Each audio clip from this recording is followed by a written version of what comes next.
பற்றி சொன்னது ரொம்ப நல்லா இருந்துச்சு. இதை எப்படி மக்கள் வந்து பயன்படுத்தணும், இதை எப்படி பின்தொடக்கணும் அப்படின்றதே கொஞ்சம் சொல்லுங்க ஐயா. நல்லது. ஆன்மீகத்தில் மக்கள் பயன்பெறணும் அப்படின்னா இதை நம்ம ஒவ்வொருத்தர பிடிச்சி கொண்டு இப்படி நம்ம சொல்லி கொடுத்து பாடம் பள்ளிக்கூடம் மாதிரி படிக்க முடிக்கிறது கிடையாது. ஆன்மீகம் முதல்ல அவங்க உணர்ந்து நாம் செய்கின்ற குற்றங்களிலிருந்து வெளிப்படுவதற்கு தான் இறை வழிபாடை உருவாக்கியிருக்கோம். இன்னைக்கு நிலைமைக்கு நம்ம ஒரு விஷயம் இதுதான் ஆன்மீகம் அப்படின்னு சொல்ல முடியல. ஏன்னா பல பேர் பல விதமான வழிபாட்டு முறைகளை பண்ணிட்டு இருக்காங்க. அந்த வகையில் வந்து பார்த்தீங்கன்னா சிறு தெய்வ வழிபாடாக இருக்கட்டும், இந்த பலி கொடுக்குற செயல்களாக இருக்கட்டும், அதெல்லாம் நிறைய நடந்துகிட்டு இருக்கு பார்க்கலாம். அப்போ எது உண்மை? இன்னைக்கு பொங்கல் வச்சு சூரிய பகவானுக்கு வழிபாடு பண்ணுவாங்க, அது உயர்ந்ததா? இல்லை ஒரு கோயிலுக்கு போவாங்க, கிடா வெட்டி வழிபாடு, அது சரியான வழிபாடா? எது வழிபாடுன்றதுல இன்னைக்கு மக்கள் வந்து ரொம்ப குழம்பி இருக்கிறாங்க. அதனால வந்து அதை வந்து அவங்களால தான் திருந்தணுமே ஒழிய நம்ம வந்து அவங்கள போய் யாரையும் போய் திருத்தினோம்னா இவங்க நமக்கு அகைன்ஸ்டா உள்ளவங்க, நமக்கு எதிராக உள்ளவங்க அப்படின்னு தான் சொல்லுவாங்க. நான் பார்த்த தெய்வம் அப்படின்றது அன்பு தான். அன்பு ஆன்மீகம் அப்படின்றது நான் முதல்ல சொன்னது போல உண்மை, ஒழுக்கம், சத்தியம், பண்பு, பணிவு, இது இருந்தால் தான் ஆன்மீகம். இதுதான் ஆன்மீகம்னு நான் பார்க்குறேன். நம்ம வாழ்க்கையில் நல்ல நிலைமைக்கு வரணும்னா ஒரு பொருளாதாரம் வேணும்னா வேலைக்கு போய் தான் ஆகணும். அந்த காலத்தில் சொல்லுவாங்க திண்ணையில படுத்துறதா தெய்வப்படியில கதை அப்படின்பாங்க. அதனால நான் முன்னேறுவதற்கு காலையில் இருந்துச்சு வேலைக்கு போவோம், உத்தியோகம் புருஷ லட்சணம் அப்படின்னு சொல்லுவாங்க. இதெல்லாம் முன்னோர்கள் சொன்னது தான், புதுசாக நம்ம எதுவும் சொல்லலை. அதனால ஆன்மீகத்தவர்களால் மக்கள் பயனடையணும் அப்படின்னா என்ன அர்த்தம்னா நமக்கு மேலே ஒரு சக்தி இருக்கு, அதை எல்லாத்தையும் பார்த்துட்டு இருக்கு, நாம் செய்யக்கூடிய நல்லது இடத்தை பார்த்துட்டு இருக்கு. நம்மளுடைய நாக்கில் இருந்து கெட்ட வார்த்தைகளே வரக்கூடாது. ஏன்னா நாவில் சரஸ்வதி நற்றுணையாக அப்படின்னு கந்த சஷ்டியில கவசத்துல வருது. அப்ப நாவல வந்து நீங்க வந்து கெட்ட வார்த்தைகள் பேசினாலே சரஸ்வதி இருக்க போறது. அதுக்கப்புறம் நீங்க போய் எவ்வளவு தூரம் சரஸ்வதி சாமி விட்டாலும் யூஸ் இல்லை, பயன் கிடையாது. நீ எப்படி இருக்கிறியோ அப்படித்தான் ஆன்மீகம் வழிபாடு. இறைவன் உனக்குள்ள இருப்பாரு. இறைவனை வெளியில தேடிட்டே இருந்தோம்னா தேட முடியாது. இறைவனை உனக்குள்ள தேட ஆரம்பிக்கும். நான் எப்படி இருக்கிறேன், நான் எப்படி நமக்குள்ள நீங்க கேள்வி ஆரம்பிக்கும் போது உங்களுக்குள்ள 1000 கேள்விகள் உருவாகும். அந்த 1000 கேள்விகளுக்கு பதிலும் உருவாகும். இப்படி உங்களுக்கு நமக்கு நாமே கேள்வி கேட்டுக்கொண்டு நம்மளை சரிப்படுத்தணும். நம்ம பிறரை சரிப்படுத்த நினைக்கிறோம், அதல்ல, நம்மளை நாமே சரிப்படுத்தணும். அப்படி பிரபஞ்சத்துல இறைவனால் படைக்கப்பட்ட அத்துணை ஜீவராசிகளும், அத்துணை ஆண் பெண்கள், பெரியோர்கள், சிறியோர்கள், குழந்தைகளை யாரா இருந்தாலும் பண்பு, பணிவு, ஒழுக்கம் அந்த நிலையில வரணும். இது நிறைய ஒழுக்கம், விழுப்பம் தரலாம், உயிரினும் ஓம்பப்படலாம் திருக்குறள் வள்ளுவரை பார்க்கிறோம். அப்போ ஒழுக்கம் இல்லாத ஒரு ஆன்மீகம்னா இல்லவே இல்லைன்னு சொல்றேன். ஒழுக்கம் இல்லாம ஆன்மீகமே இல்லை. நீங்க ஆன்மீகன்ற பேர்ல ஒவ்வொருத்தர் செய்யக்கூடிய பூஜைகளை இதுதான் ஆன்மீகம்னு அவங்க பிரகடனப்படுத்துறாங்க. எனக்கு தெரிஞ்சு அப்படி அல்ல. ஆன்மீகம் என்பது எவர் ஒருவர் பிறரை துன்புறுத்தாமலும், பிறரை கெடுக்காமலும், போட்டி இல்லாமலும், பொறாமை இல்லாமலும், சுயநலம் இல்லாமலும் எவர் ஒருத்தர் இருக்கிறாரோ அவர் தான் ஆன்மீகவாதி. அவர் தான் ஆன்மீகத்துக்கு பொருத்தமானவர். அப்படிதான் இருக்கணும்னு பார்க்கணும். அப்படி இருக்கிறது தான் நல்ல ஒரு ஆன்மீகமாக இருக்கும். அதைத்தான் நம்ம வரக்கூடிய குழந்தைகளுக்கு சொல்லிக் கொடுக்கணும். அதைத்தான் நாயன்மார்கள் செஞ்சாங்க. நம்ம சிவனடியாராக இருக்கிறதுனால அதிகமாக நம்ம வந்து தேவாரம், திருவாசகத்தையும் சிவத்தையும் தான் பார்க்குறோம். சிவம் என்றாலே அன்புதான். அன்பும் சிவமும் இரண்டென்பர் அறிவிலார். அன்பே சிவம் ஆவதை யாவரும் அறிகிறார். அன்பே சிவம் ஆவதை யாவரும் அறிந்தபின் அன்பே சிவமாய் அமர்ந்திருந்தாரே அப்படிங்கிறார். சரி, இப்படிப்பட்ட சிவத்தை பூஜை பண்ணுவது பெரிய விஷயம் அப்படிலாம் இல்லை. சிவசிவ என்கிற தீவினையாளர், சிவசிவ என்றிட தீவினை மாறும், சிவசிவ என்றிட தேவரும் ஆவர், சிவசிவ என்ன சிவகதி தானே. சிவசிவன் சொல்வதே உனக்கு தேவையான அத்துணை பலன்களையும் தந்துடும். பெரிய பூஜை பண்ணணும், பெரிய யாக வளர்த்துவங்க எதை செஞ்சாலும் நல்லது தானே, எதை செய்ய வேண்டாம்னு சொல்லலை. சிறு கட்டி பெருக வாழ சொல்லுவாங்க. நீ சிறுவியா சிவசிவன் சொன்னாலே இறைவனுடைய திருவருளை பெற்றுவிடலாம். அதனால பெரிய கருணைமா கடலான சிவபெருமான வழிபாடு செய்வது ரொம்ப எளிமை. ஆனா உன்னுள் எவ்வளவு தூய்மை இருக்குதோ அவ்வளவுதான் நீங்க இறைவனை உணர முடியும். இறைவனை உணரக்கூடிய பொருள். இறைவனை உணர்வதுதான் ஆன்மீகம். இறைவன் தன்னைத்தானே தெரிந்து கொள்வதுதான் ஆன்மீகம். அந்த வகையில மக்கள் அனைவரும் இறைவனிடத்துல உண்மையாக ஒழுக்கமா இருங்க. பொய்யான மூட நம்பிக்கையில வீழ்ந்து பொய்யான ஒருவருடைய பேச்சை கேட்டு நீங்கள் ஆன்மீகத்தை நம்பாதீங்க. உண்மையோடு இறை நாமத்தை சொல்லி ஒழுக்கத்தோடு வாழ்கின்றவர்கள் வாழ்வில் மேல் மேல் அடைவார்கள். அதே போல இன்னும் சொல்லுவாங்க, யாவர்க்குமாம் இறைவர்க்கூர் பச்சிலை, யாவர்க்குமாம் உண்ணும் போது ஒரு கைப்பிடி, யாவர்க்குமாம் பசுவிற்கோர் வாயுவை, யாவர்க்குமாம் இன்னுரை தானே அப்படின்னு சொல்லுவாங்க. அப்போ ஒருவருடைய மனதை புண்படாமல் நாம் நல்ல எவ்வளவோ நல்ல நல்ல வார்த்தைகள் இருக்கு. அந்த வார்த்தைகளை பயன்படுத்துறதை விட்டுட்டு கோபமாகவோ ஒரு தேவையில்லா வார்த்தைகளை பயன்படுத்தி அவர் மனதை புண்படுத்துவதே ஒரு ஆன்மீகத்துக்கு அழகு. ஆன்மீகம்னா அது பிறரை துன்படுத்தாமல் இருப்பது, இதுதான் ஆன்மீகம். பிறரை துன்படுத்தணும்னு சொல்லிட்டு மற்ற நம்ம உயிர் பலி கொடுக்குறது எப்படி சரியாகும்? அதனால அதெல்லாம் நம்ம இங்கே பேசலை. நம்மளை பொறுத்தவரை, சைவத்தை பொறுத்தளவுல, சிவனை பொறுத்தளவுல அன்பே பிரகடனம். அன்பால சாதிக்க முடியாதுன்னு எதுவுமே இல்லை. ஏன்னா அன்பே பிரதானமா இருக்கு. சிவ வழிபாடு என்பது ரொம்ப எளிமையான வழிபாடு. சிவனுக்கிட்ட எவர் ஒருவர் அடிமையாகிட்டாங்களோ அவங்க பிறருக்கு அடிமையாக வேண்டிய அவசியம் இருக்காது. அவருக்கு தேவையான அத்துணை சுகத்தையும் கொடுத்துருவார். நம்மையும் ஒரு பொருளாக்கி நாய்ச்சிவியை ஏற்றுவித்து அம்மை எனக்கு அருளியவார் ஆறு வருவார் அச்சுவைன்னு திருவாசகத்துல இறுதியாக முடியும். நம்மளை ஒரு பொருளாக்கியதே சிவம் தான். அப்போ சிவபெருமானுக்கு தெரியும் நமக்கு எதை எப்போ எப்படி எங்கே கொடுக்கணுன்றது இறைவனுக்கு தெரியும். நம்ம செய்வடைய வேலை ஒவ்வொரு நாளும் இறைவனுடைய நாமத்தை சொல்லி அவருக்கு நன்றி சொல்லிக்கிட்டே கொடுக்கணும். நல்ல தாய் தந்தரை கொடுத்துருக்காங்க, நல்ல மனைவி கொடுக்குறாங்க, நல்ல குழந்தை கொடுக்குறாங்க, நல்ல வேலை வாய்ப்பு, நோயற்ற வாழ்வு கொடுத்துருக்கிற இறைவனை தினம்தோறும் நன்றி சொல்லணும். நன்றி சொல்வது தான் வழிபாடு. இங்கே வழிபாடு என்பது போய் இறைவனிடத்துல நமக்கு தேவையானதை கேட்கறதுக்கு போகிறது தான் இன்னைக்கு வழிபாடு ஆயிடுச்சு. இறைவன் அங்கே உட்காந்துட்டு நோட்ஸ் எடுத்துட்டு இருக்கிற மாதிரி எல்லாருமே எனக்கு அது வேணும் இது வேணும் அது வேணும் இது வேணும் கேட்டு கொடுக்குறவர் இல்லை கடவுள். உனக்கு கேளாமலே உனக்கு என்ன வேணுமோ அதை கொடுக்கக்கூடியவர் தான் கடவுள். உனக்கு எப்போ கொடுக்கணும் அவருக்கு தெரியும். அவர் மேலே நம்பிக்கை வைத்து இறைநாமத்தை சொல்லி அவருக்கு நன்றி சொல்லிக்கிட்டே இருக்கணும். அவருக்கு நன்றினா என்னன்னா அவர் நினைச்சுக்கிட்டே இருக்கிறதா நன்றி. இறைவனை மனதாக நினைந்து கொண்டு இருக்கணும். அப்படி இறைவனை நினைந்துக்கிட்டே இருக்கணும்.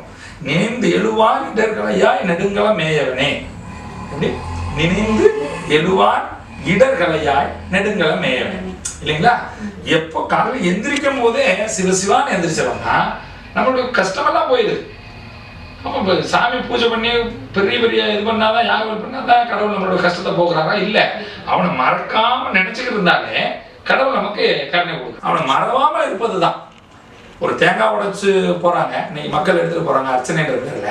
தேங்காய் உடைக்கும் போது அவங்களோட மனசு எப்படி இருக்குன்னா, நான் பார்க்குறேன் பல நேரத்தில் பெண்கள் அந்த தேங்காயை உடைக்கும் போது ஆஹா 50 ரூபா கொடுத்து வாங்கினேன், வெறும் தண்ணி தான் இருக்குது அதில் அந்த தேங்காய் இதில். ஏன்னா அவருக்கு சட்னிக்கு பயன்படும். அவங்களுடைய அன்பு அவ்வளோதான். அப்போ அவங்க தேங்காய் உடைக்கிறது நாளை காலையில் சட்னிக்கு சரியாகணும் வரும் அப்படின்ற நிலையில தான் இன்னைக்கு பல பேருடைய பக்தி இருக்கும்னு நான் நினைக்கிறேன். யாரையும் தனிப்பட்ட முறையில் நான் சொல்லலை. ஆனால் இறைவனுக்கு தேவை தேங்காயோ அதெல்லாம் இல்லை. அவன் விரும்புவது தன்னை மறவாமல் இறைவன் இருக்கிறார், அத்தனையும் கண்காணித்து கொண்டிருக்கிறார், நாம் செய்கின்ற நல்லதையும் கெட்டதையும் அவன் பார்த்து கொண்டிருக்கிறான் என்ற மனநிலையில் இருந்து எவர் ஒருவர் வாழ்கிறாரோ அவருக்கு இறைவனுடைய கருணை பரிபூர்ணமாக இருக்கும். இறை நாமத்தை சொல்லணும், இறைவனை நினைக்கணும், இறைவனை நினைந்து கொண்டு தேவார திருவாசகங்களை படிக்கணும், பொருள் உணர்ந்து படிக்கணும், நல்ல அருளாளர்களோடு சேர்ந்து பொருள் படிக்கணும்.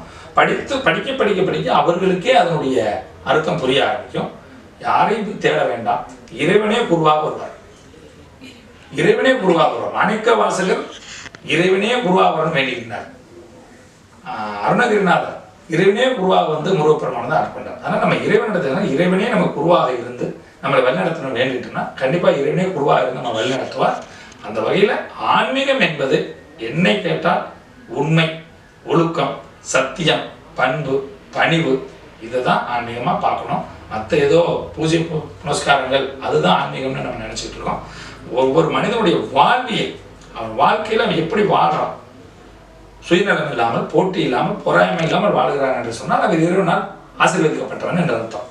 போட்டியும் பொறாமையும் கோபமும் இருக்கிற இடத்துல இறைத்தன்மை இருக்காது. இறைத்தன்மை என்றாலே இரக்கம் தானே, கருணை தானே. அதனால கருணை வடிவான இறைவனை வணங்குற நம்மக்கிட்ட அந்த கருணையை வடிவான இரக்க குணம் இருக்கணும். வாழ்ற இருக்கிற மனிதர்கள் எல்லாம் ஒருவருக்கு ஒருவர் இரக்க குணமாக அன்போடு பரிமாறிக்கொள்ளணும். அதுதான் ஆன்மீகம். ஆன்மீகம் என்பது பிறருக்கு கொடுத்து உதவுவது, இல்லை என்று வருபவர்களுக்கு இல்லை என்று சொல்லாத அளவுக்கு வாழணும். அந்த வாழ்க்கை அந்த மனதில் இருக்கும்போது இறைவன் நமக்கு நிறைய கொடுப்பார். அதனால இறைவனை நினைந்து கொண்டு இறைநாமத்தை சொல்லிக்கொண்டு நாம் வாழ்க்கையை செய்யணுன்றதான் என்னுடைய தாழ்மையான வேண்டுகோள்.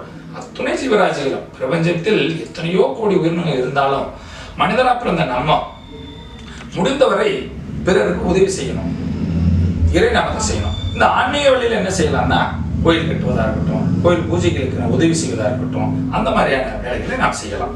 அதெல்லாம் செஞ்சோம்னா இன்னும் ரொம்ப நம்மளோட மன தூய்மையாக இந்த மாதிரி விஷயம் செய்யும் போது என்ன ஆகும்னா கோயில் கட்டுறதுக்கு உதவி செய்வது, கோயில் பூஜைகளுக்கு உதவி செய்வது, நிறைய தான தர்மம் செய்யும் போது நம்ம மன தூய்மை ஏற்படும், மன திருப்தி ஏற்படும், மன தூய்மை ஏற்படும். இது எதுவும் பேருக்காக புகழுக்காக செய்யக்கூடாது. இறைவன் கொடுக்கிறார், நான் கொடுக்கிறேன். நான் கொடுப்பதற்கு நான் அல்ல, என்னிலிருந்து இறைவன் செய்கிறான் அப்படின்ற நினைப்போடு செய்யணும். அதுதான் முக்கியம். ஒவ்வொரு சிவனடியாரும் எனக்கு தெரிந்த வரை இப்படித்தான் இருக்கணும்னு நான் நினைப்பேன். என்னன்னா, திருவாசகத்திலே ஒரு பாடல் வரும். வேண்டேன் புகழ் வேண்டேன், செல்வம் வேண்டேன், மண்ணும் விண்ணும் வேண்டேன், பிறப்பும் சிவம் வேண்டாதமை நாளும் தீண்டேன், சென்று சேர்ந்தேன் மண்ணும் திருப்பெருந்துறையிறைதான் பூண்டேன், புறம்போகல் ஓட்டேனே. எப்படி பாடுறாருங்க. அவருக்கு இருந்த அன்பு நமக்கெல்லாம் இல்லவே இல்லைன்னு சொல்லுவேன். ஏன்னா மாணிக்கவாசகர் அவ்வளவு பெரிய அன்பு இருந்தும் அவர் சொல்லுவார், கண்ணப்பன் ஒப்பது ஓர் அன்பின்னே கண்டபின் என்னப்பன் என்னொப்பில் என்னையுமா கொண்டர்லி அப்படின்பார். கண்ணப்பனுக்கு இருந்த அன்பு எனக்கு இல்லை, அவர் கண்ணையே கொடுத்தாரு அப்படின்பார். அதனால வழிபாட்டில் இருக்கிற நம்ம அன்பை தான் இங்கே பிரதானமாக எடுத்துக்கணும். இரக்கம், ஈவு இரக்கத்தை பிரதானம். அந்த வகையில் எதையுமே வேண்டேன்னு சொன்னாங்க. என்ன அர்த்தம்னா, அதெல்லாம் தன்னால கிடைக்கும். இறைவனை நோக்கி போனால் அதெல்லாம் தானா வந்துடும். ஆனால் இறைவனுடைய கருணை பெறுவதுதான் இங்கே முக்கியம். பூண்டேன் புறம் போகேன், உன்னை விட்டு உன்னே உன்னோட நான் கனவை இணைஞ்சிட்டேன், உன்னை விட்டு நான் எங்கேயும் போக மாட்டேன், உன்னையுமே என்னை விட்டு எங்கேயும் போக விட மாட்டேன். அந்த பிடிப்பு வேணும். இறை நம்பிக்கை ஏதோ தேவைக்கு பிடிக்கிறது. சீசனுக்கு சீசன் இந்த நம்ம இதில் எல்லாம் நிறைய போடுவோம், அவங்கள குறை சொல்லலை. பட் அதுதான் ஆன்மீகம்னு நினைக்கக்கூடாது. ஆன்மீகம் என்பது பிறப்பு முதல் இறப்பு வரைக்கும் இறைவனை நினைப்பது. திருவாசகத்தில் ஒரு பாடல் உண்டு. ஆதமிலியான் பிறப்பு இறப்பென்னும் அருணரகில் ஆந்தமருமின்றியே அழுந்துவதற்கு ஆவா என்று ஓதமலி நஞ்சுண்ட உடையானே அடியேற்கு உன் பாதமலர் காட்டியவாறு அன்றே எம்பரம்பரனே. ஆதமிலி யான் பிறப்பு இறப்பென்னும் அருணரகில் ஆந்தமரும் இன்றியே. பிறப்புக்கும் இறப்புக்கும் நடுவுல எவ்வளவு நாள் கேப்புன்றது நமக்கு தெரியாது, யாருக்கும் தெரியாது. அது மறைத்தல் என்ற தொழில இறைவன் செய்கின்ற திருவிளையாடு. எப்ப வேணாலும் நடக்கலாம். அப்போ நம்ம என்ன நினைக்கிறோம், ரொம்ப நாளைக்கு நம்ம இருக்க போறோம் அப்படின்னு சொல்லி சொத்தையும் சுகத்தையும் பேரையும் புகழையும் சம்பாதிக்கிறதுக்கு ஓடிட்டு நடக்கும். அடுத்த செகண்ட் என்ன நடக்குன்னு நமக்கு தெரியாது. அதை நாம் உணர வேண்டும். இறைவன் தான் முதலானவன், நாம் அவனுடைய வேலையாக. அவன் நம்மளிருந்து இயக்குகிறான், நாம் இயங்குகிறோம் அப்படிங்கிற ஒரு தெளிவு நமக்கு வரணும். அப்படிங்கிறது தான் ஆன்மீகம். இந்த தெளிவு வந்துருச்சுன்னா, எல்லோருக்கும் வந்துருச்சுன்னா இந்த உலகமே சுபிட்சமாகும். எல்லோரும் மனநிலையிலையும் இது இருக்கணும். பிறப்புக்கு இறப்புக்கு நடுவில் எவ்வளவுக்கு நாள் கேப்பு இருக்குன்றது நமக்கு தெரியாது. அந்த இருக்கின்ற நாள்ல நல்லது செய்வோம், நல்லதையே செய்வோம், நல்லவரோட பழகுவோம் அப்படின்ற நிலையில நான் மீண்டும் அதை தான் சொல்றேன். இங்க பொய்யானதுக்கோ பேரு புகழ் ஆசைக்கு இடமில்லை. ஆன்மீகம் என்று சொன்னால் பல பேர் ஆன்மீகன்ற பேர்ல பல விஷயங்கள் செய்வாங்க, பேருக்காகவும் புகழுக்காகவும் செய்வாங்க. அது அல்ல ஆன்மீகம். ஆன்மீகம் என்பது உண்மையாகவும் ஒடுக்கமாகவும் சத்தியத்தை பிறநாட்டுவது, அன்பை பிறப்படுத்துவது, ஈவு இரக்கத்தை பிறநாட்டப்படுத்துவது. இதுதான் ஆன்மீகம். இந்த வழியில் சிந்திக்கின்ற பொழுது அத்தனை பேர், நான் மட்டுமல்ல, எவர் ஒருவர் இறைவன் நாமத்தை சொல்லி இறைவனுக்கு பயந்து இறைவனுடைய கருணையை நினைந்து வாழ்க்கையை நடத்துகிறார்களோ அவர்கள் வாழ்விலே மிக மிக செம்மையான நிலையை அடைவார்கள். அதற்கு உதாரணமாக நான் எப்போதும் சொல்வேன். என்னை நான் ஒரு 20 ஆண்டுகள் முன்னாடி சின்ன வயசுல இருந்து தாய் தந்தையரோட கோயிலுக்கு போறது உண்டு, வழக்கம் உண்டு. ஆனால் இறைவனை முழுமையாக நம்பிய காலம் 2013ஆம் ஆண்டுல நான் ஒரு பெரிய கஷ்டத்துல இருக்கும்போது திருவண்ணாமலைக்கு போறோம், திருவண்ணாமலை கிரிவலம் போறோம், திரும்பி வர்றோம். தேவாரம் திருவாசகத்தை அருளாளர் மூலமாக கிடைக்க பெறோம், அதை படிக்கிறோம். அதை படிக்க படிக்க படிக்க படிக்க என்னுடைய வாழ்க்கையில பொருளாதார நிலையும் உயர்கிறது, பேருபுகளும் வருகிறது, அனைத்தும் வருகிறது. இன்று எதுவும் வேண்டாம், எல்லா மக்களும் நல்லா இருக்குன்னு சொல்லி இந்த தேவாரம் திருவாசகத்தை எல்லாரும் படிங்கோ அப்படின்னு சொல்லி நம்ம அந்த வழியில சிந்திக்கிறோம். வேற யாரையும் துன்புறுத்தாமல் இருக்கணும். ஏன்னா இறை வழிபாடு என்பது எல்லோரும் நல்லா இருக்கணும் அப்படிங்கிறது தான் வழிபாடு. அந்த வகையில எல்லா மக்களும் நல்லா இருக்கணும்னா அது ஒரே வழி, அன்புதான் வழி. தன்னை உணர்வதுதான் ஆன்மீகம். ஆன்மீகம் என்பது வேற என்றுமே அல்ல. தான் யார் அப்படி சொல்லுவாங்க. இந்த ஒரே ஒரு பாடல் சொன்னா உங்களுக்கு புரியும். திருவாசகத்தில் வரும், திருக்கோத்தும்பி அப்படின்னு. நானாரியன் உள்ளமார் யானங்கள் யார் என்னை யார் அறிவார், வானோர் வீரான் என்னை ஆண்டிலேனேல் மதிமயங்கி ஊனார் உடைதலையில் உண்பலிதோர் அம்பலவன் தேனார்கமலமே சென்றோதாய் போத்தும்பி. நானார் என் உள்ளமார் என் யானங்கள் யார், யார் என்னை அறிவார் அப்படின்னு மாணிக்கவாசர் கேட்கிறார். ஏன் இதெல்லாம் இறைவனுடைய கருணையால் நடக்கிறது, என்னால் ஆவது இங்க ஒன்றும் இல்லை. அப்போ பூமியில பிறந்தவங்க எத்தனையோ பேரு நான் சம்பாதிச்சேன், நான் பண்ணேன்னு சொல்றாங்கன்னா அவர்கள் இன்னும் இறைவனை உணரவில்லை என்று அர்த்தம். இறைவனை உணர்ந்தவர்கள் நான் அப்படிங்கிற வார்த்தைக்கு இங்க இடமே இல்லை. என்னுள்ள இருந்து இறைவன் இயக்குகிறான், நான் இயங்குகிறேன் அப்படின்னு சொல்லுவாங்க. தன்னை அறிவதே ஆன்மீகம். எனவே அத்துணை ஜீவராசிகளும் குறிப்பாக மானிடர்கள் இறைவனாமத்தை சொல்லி இறை அடியாரோடு கூடி எப்பொழுதும் அன்பை பாராட்டி அடுத்தவர்களுக்கு கொடுத்து வாழ்க. அதுதான் மானிட பிறப்பினுடைய வாழ்வு. தான் கொண்டதை பிறருக்கு கொடுத்து வாழ்க. கொடுத்தா தான் வாழ்க. தனக்கு மட்டும் சேர்த்து வச்சுக்கிட்டு அது வாழ்க்கை. அதனால ஆன்மீகம் என்பது ஈவு, இரக்கம், பண்பு, பணிவு, சத்தியம், உண்மை, இதை மையமாக வைத்துத்தான் ஆன்மீகம் என்று கட்டமைக்கப்பட்டிருக்க ஒழிய ஆன்மீகம் என்று தனியாக ஒன்றுமில்லை. இதெல்லாம் எதற்கு, இந்த வழிபாடு எதற்கு அப்படி என்று சொன்னால் தன்னை அறிந்து கொள்வதற்கு. தன்னை அறிந்தவன் பிறருக்கு கண்டிப்பாக துன்பம் செய்ய மாட்டான். அந்த வகையில வழிபாட்டுல இறைவன்கிட்ட என்னென்னமோ கேட்பாங்க, எல்லோரும் என்னென்னமோ கேட்பாங்க. இதே நாவுக்கரசர் பெருமான் கேட்கிறாரு, சிவனை பார்த்து கேட்கிறாரு. என்ன கேட்கிறாரு? கருவாய் கிடந்துன் கலலே நினையும் கருத்துடையேன் உருவாய் தெரிந்துன்றன் நாமம் பயின்றேன் உணதருளால் திருவாய் மொழிய சிவாய நமவென்று நீரணிந்தேன் தருவாய் சிவகதி நீ பாதிரி புலியோர் அரணே. நீ எத்தனை பேர் இறைவன்கிட்ட போனோன்னு சிவகதி தான் அப்படின்னு சொல்லி கேட்குறாங்க? இல்லை, பொண்ணு வேணும், பொருள் வேணும், நல்ல மாப்பிள்ளை வேணும், நல்ல வீடு வேணும், காரணம் இப்படிதான் கேட்டுக்கிறாங்க. அதை கொடுக்குறவர் இல்லை. அவர் இந்த மானுட பிறப்பு கொடுத்ததே மீண்டும் பிறவாமல் இருப்பதற்குத்தான் மானுட பிறப்பு எடுத்தோம். மற்ற பிறப்புல எல்லாம் இப்படி இறைவனை வழிபாடு பண்ண முடியாது. அதனால மானுட பிறப்பு எடுத்ததே மீண்டும் பிறவாமல் இருப்பதற்கு தான் அந்த மானுட பிறப்பை இறைவன் நம்ம கொடுத்திருக்கிறோம். அதை உணர்ந்து இறைவனிடத்தில் அன்பு செலுத்தி நாம் மீண்டும் பிறவாமை பெற வேண்டிய முக்தி அடைய வேண்டும் என்று சொன்னால் அதற்கு இறை வழிபாடுதான் ஒரே வழி. அதற்கு முதன்மையாக இருப்பது தேவாரம், திருவாசகம் தந்த 4 பெருமக்களை வணங்கி விடைபெறுவோம். சிவாய நம. திருச்சிற்றம்பலம்.